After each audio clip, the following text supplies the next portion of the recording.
Hi hello నమస్తే welcome to mister Rama point to point.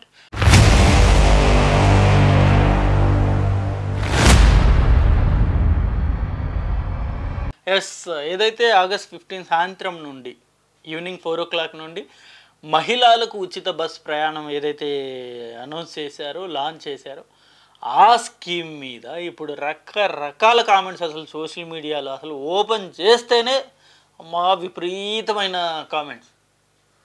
నిజంగా అవన్నీ కామెంట్స్ అన్నీ చూస్తూ ఉంటే నిజంగా ఏంట్రా బాబు మరీ ఇంత దారుణంగా వీళ్ళు కామెంట్స్ చేస్తున్నారు అనిపిస్తుంది. అసలు ఇప్పుడు గవర్నమెంట్ ఒక స్కీమ్ లాంచ్ చేసింది, మహిళలకు ఉచితంగా ప్రయాణం చేసే అవకాశం. సో అనేక రకాల బస్సులు ఉన్నాయి కదా, వాటిలో 5 రకాల బస్సులకు మాత్రమే ఈ వర్తింపజేసింది. 5 రకాల బస్సులు ఏవి? Palle Velugu, ultra Palle Velugu, metro express, city ordinary, express బస్సులు. సో ఈ 5 రకాల బస్సులకి వర్తింపజేసింది. వీళ్ళు కామెంట్స్ ఏంటి, 5 రకాల బస్సులు మాత్రమే వర్తింపజేయకూడదు, కంప్లీట్గా ఎన్ని రకాల బస్సులు ఉంటే అన్ని రకాల బస్సులోని ఫెసిలిటీ ఉండాలి అని. ఏవేవి మిగతావంటే అమరావతి బస్సు, ఇది ఏసీ బస్సు ఉంటుంది కదా అది, అలాగే స్లీపరు, అలాగే వచ్చేసి sleeper non AC, super luxury, అలా గరుడ, ఇలాంటి రకరకాల మిగతా రకాల బస్సులు ఉన్నాయి కదా, వాటిలో కూడా వర్తింపు చేయాలని. ఏ రకంగా వీళ్ళు కామెంట్ చేశారో అర్థం కాదు. కానీ మొత్తానికి ఈ అంశంలో అయితే ఫ్రీ బస్ స్కీమ్లో ఎవరైతే ఈ కామెంట్ చేస్తున్నారో వాళ్ళైతే నిజంగా వాళ్ళు తెలిసి కామెంట్ చేస్తున్నారో తెలియక కామెంట్ చేస్తున్నారో అర్థం కాని పరిస్థితి. దీని గురించి కంప్లీట్గా మనం డీటెయిల్గా ఈ వీడియోలో డిస్కస్ చేద్దాం. ముందుగా మీ అభిప్రాయాన్ని కింద కామెంట్ రూపంలో తప్పకుండా తెలియజేయండి. ఇదేదైతే స్కీమ్ తీసుకొచ్చారో మహిళలకు ఉచిత ప్రయాణం అనేది, ఈ స్కీమ్ మంచిదేనా కాదా, అసలు మహిళలకు ఉచితంగా బస్ ప్రయాణం అనేది కరెక్టా కాదా అనేది మీ అభిప్రాయాన్ని కూడా కింద కామెంట్ రూపంలో తెలియజేయండి. అలాగే ముందుగా నా ఛానల్ మీరు సబ్స్క్రైబ్ చేయని వాళ్ళు ఉంటే డెఫినెట్గా సబ్స్క్రైబ్ చేసుకోండి. మనం రోజువారీగా ఇలాంటి విషయాలు బోల్డ్ అని మాట్లాడేసుకుందాం. ఇంకా వివరాల్లోకి వెళ్ళిపోదాం. జనరల్గా ఈ ఉచిత బస్ ప్రయాణం ఉంది కదా, ఈ ఉచిత బస్ ప్రయాణం అనేది ఎవరికి అవసరం వస్తుంది?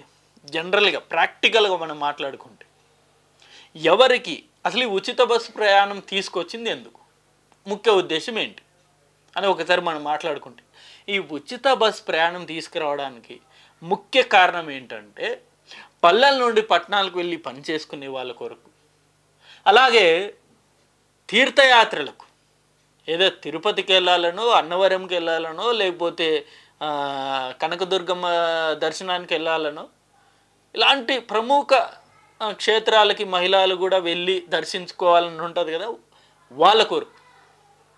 అలాగే పుట్టింటికి వెళ్ళి రావడానికి, జనరల్గా పుట్టింటికి వెళ్ళి రావాలంటే చాలామంది ఇప్పటికీ స్టిల్ చాలామంది పల్లెటూరులో ఉండే మహిళలు ఇప్పటికీ స్టిల్ డిపెండెంట్ భర్త మీద.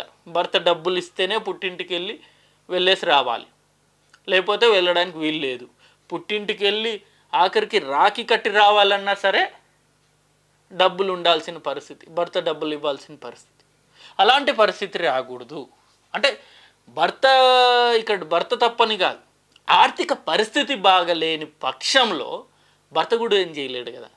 అలాంటి సందర్భాల్లో ఈ ఉచిత బస్ ప్రయాణం అనేది చాలా అంటే చాలా బెనిఫిట్ అవుతుంది.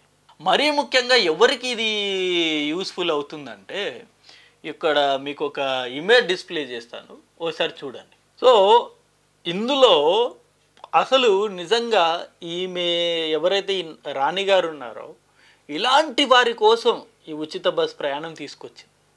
ఈమెదేంటి అసలు డైలీ ఆమె ఏంటి అసలు ఉచిత బస్ ప్రయాణం ఆమెకి ఏ రకంగా హెల్ప్ అవుతుందంటే, ఇందులో మీరు క్లియర్గా చూడవచ్చు. మా ఊరు నుండి తిరుపతి వచ్చి పూలు అమ్ముకొని తిరిగి వెళ్తుంటాను, బస్ ఛార్జీలకు రోజుకు నాకు 110 రూపాయలు ఖర్చు అయ్యేది. వ్యాపారం సరిగ్గా జరగని రోజు ఛార్జీలకు డబ్బులు సరిపోవని పస్తులు ఉండాల్సి వచ్చేది. ఇప్పుడు రోజుకు 110 రూపాయలు మిగులుతాయి, పస్తులు ఉండక్కర్లేదు, చాలా సంతోషంగా ఉంది అని చెప్పేసి ఆమె తన ఆనందాన్ని వ్యక్తపరిచింది. ఇలాంటి వాళ్ళ కోసం ఈ ఉచిత బస్ ప్రయాణం యూజ్ అవుతుంది. అంతే తప్ప లగ్జరియస్గా ఏసీ బస్సులే కావాలి, స్లీపర్ బస్సులే కావాలి అనుకునే వాళ్ళకి ఉచిత బస్సు అసలు అసలు యూజే అవ్వదు వాళ్ళకి. ఇప్పుడు ఎక్స్ప్రెస్ బస్సు ఉంది. ఎక్స్ప్రెస్ బస్సు ఎన్ని కిలోమీటర్ల వరకు ఉంటుంది? జనరల్గా దాని రేంజు 150 కిలోమీటర్స్ వరకు కూడా దాన్ని రేంజ్ అనేది ఉంటుంది. అలాగే పల్లె వెలుగు కావచ్చు. పల్లె వెలుగు వచ్చేసి అది ఒక 50-60 కిలోమీటర్స్ వెళ్తుంది. 2 మేజర్ టౌన్ల మధ్య ఉంటుంది. అలాగే పల్లె వెలుగు సేమ్ పల్లె నుండి పట్టణాలకి ట్రాన్స్పోర్ట్ చేస్తూ ఉంటుంది. ఇవే కదా ఎక్కువగా జనరల్గా పట్టణాల్లో లేకపోతే పల్లెటూరులో ఎక్కువ వాడేది. ఎక్స్ప్రెస్ బస్సులు వాడతారు, పల్లె వెలుగు వాడతారు, అల్ట్రా పల్లె వెలుగు వాడతారు. అలాగే సిటీలో లైక్ ఇప్పుడు విజయవాడ, వైజాగ్ లాంటి సిటీల్లో అయితే సిటీ బస్సులు వాడతారు. ఇవే కదా ఎక్కువగా మెజారిటీ 80% మంది వాడేది ఇవే బస్సులు కదా. మరి వీటిలోనే ఉచితంగా ప్రయాణం చేస్తూ ఉంటే ఇంకేం కావాలి? దానికి మించి ఏంది? ఏసీ బస్సులు కావాలా? స్లీపర్ బస్సులు కావాలా? ఎవరు అడిగారు? అసలు ఎవరు పట్టించుకుంటారు? ఎవరు అడుగుతారు? నాకు ఏసీ బస్సు లేనిదే నేను రాను, నాకు స్లీపర్ లేనిదే నేను రాను. జనరల్గా ఏసీ బస్సు, స్లీపర్ బస్సు ఎవరు వాడేది? ఎవరు వెళ్తారు? అబోవ్ మిడిల్ క్లాస్, బాగా క్యాష్ పార్టీ వాళ్ళే కదా వాడేది. అంటే బాగా సౌండ్ ఉన్న వాళ్ళే కదా వాడేది. అలాంటి సౌండ్ ఉన్న వాళ్ళు ఉచితంగా ఇచ్చినా ఆ బస్సులో పోరు, లేకపోతే డబుల్ టికెట్ పెట్టాలన్నా టికెట్ పెట్టే పోతారు. ఎప్పుడన్నా ఇలాంటి వ్యక్తులు రెగ్యులర్గా ఏసీ బస్సులో వెళ్ళేవాళ్ళు, రెగ్యులర్గా స్లీపర్ బస్సులో వెళ్ళేవాళ్ళు ఎప్పుడైనా పల్లె వెలుగు ఎక్కుతారా? ఎప్పుడైనా స్లీపర్ బస్ ఎక్కుతారా? ఎక్స్ప్రెస్ బస్ ఎక్కుతారా? ఎక్కరు కదా. మరి అలాంటి వాళ్ళకి ఇది అసలు యూజే కాదు. ఇది వెళ్ళాలనుకుంటే బోల్డ్ అన్ని 5 రకాల బస్సుల్లో బోల్డ్ అన్ని అందుబాటులో ఉన్నాయి. చాలామంది అంటారు ఇప్పుడు వైజాగ్ వాళ్ళు, శ్రీకాకుళం వాళ్ళు తిరుపతి వెళ్ళాలంటే 10 రకాల బస్సులు మారాలి. ఎందుకు మారాలి 10 రకాల బస్సులు? ఇప్పుడు ఫర్ ఎగ్జాంపుల్ శ్రీకాకుళం వాళ్ళే అనుకుందాం. శ్రీకాకుళం వాళ్ళు తిరుపతి వెళ్ళాలి, ఎన్ని బస్సులు మారాలి? శ్రీకాకుళం నుండి వైజాగ్ ఒక బస్సు, ఎక్స్ప్రెస్ బస్సు డెఫినెట్గా ఎవరి గంటకు ఒక 2-3 ఉంటాయి, అది వాడవచ్చు. అలాగే వైజాగ్ నుండి మళ్ళీ రాజమండ్రికి ఒకటి, రాజమండ్రి నుండి విజయవాడకి 3, విజయవాడ నుండి నెల్లూరు 4, నెల్లూరు నుండి తిరుపతి 5. అయిపోయాయి కదా. 5 రకాల బస్సులు మారినంత టైంలోనే మీరు తిరుపతి రీచ్ అయిపోతారు. అంటే 5 రకాలు కూడా మేము వాడమండి, మాకు ఏకంగా శ్రీకాకుళంలో స్లీపర్లో పడుకుంటే తిరుపతిలో మేము తేలిపోవాలి, తిరుపతిలో మేము దిగిపోవాలి, ఆ ఫెసిలిటీ కావాలి అని చెప్పేసి చాలామంది మాట్లాడతారు.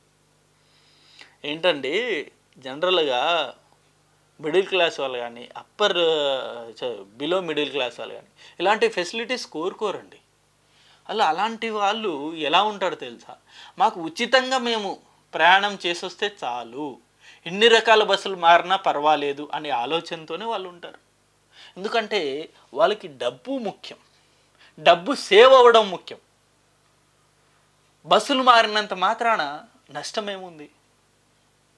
ఇప్పుడు వైజాగ్ బస్టాండ్లో ఎక్కుతారు, రాజమండ్రి బస్టాండ్లోనే కదా దిగుతారు, ఏ మధ్యలో బైపాస్లో దింపేయరు కదా. అది రాజమండ్రి బస్టాండ్లో దిగి మళ్ళీ విజయవాడ బస్సు ఎక్కడానికి ప్రాబ్లం ఏమొస్తుంది? మిడిల్ క్లాస్ వాళ్ళైతే బిందాస్గా ఎక్కేస్తారు, వాళ్ళకి ఎలాంటి ప్రాబ్లం రాదు. ఎక్కాలనుకునే వాళ్ళు బిందాస్గా ఎక్కేస్తారు. Middle class, below middle class, upper class వాళ్ళు కూడా ఉచితం కావాలనుకుంటే డెఫినెట్గా వెళ్తారు.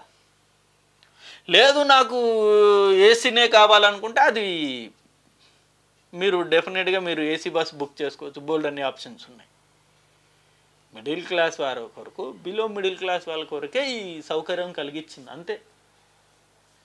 చంద్రబాబు నాయుడు గారు అప్పుడు చెప్పారు కదా, చంద్రబాబు నాయుడు గారు ఏం చెప్పారు? చాలా క్లియర్గా మహిళలకు ఉచితంగా బస్సు ప్రయాణం అన్నారు.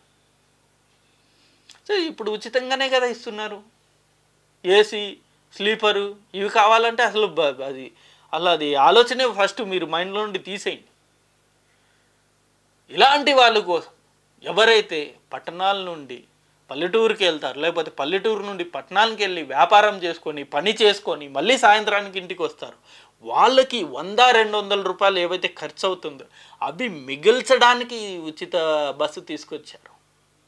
లేకపోతే ఎవరన్నా ఏదన్నా ఫ్యామిలీ తిరుపతికి వెళ్ళాలంటే వాళ్ళకి అందులో ఆ ఫ్యామిలీలో మహిళలు కనుక ఉంటే వాళ్ళకి సగానికి సగం డబ్బులు మిగిలిపోయేటట్టు ఈ స్కీమ్ అనేది తీసుకొచ్చారు.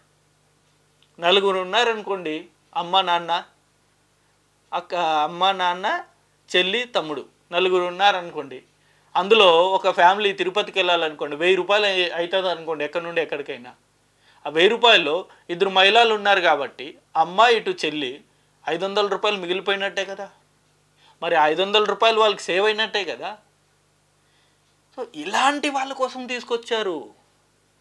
అంతే తప్ప ఏసీ కావాలి, స్లీపర్ కావాలి, నేను శ్రీకాకుళంలో స్లీపర్లో పడుకుంటే నేను తిరుపతిలో లేచేసరికి అసలు మొత్తం దగదగ మెరిగిపోవాలి, ఏసీలో ఉండాలి, ఇట్లాంటి వాళ్ళ కోసం తీసుకురాలేదు ఈ స్కీమ్ అనేది.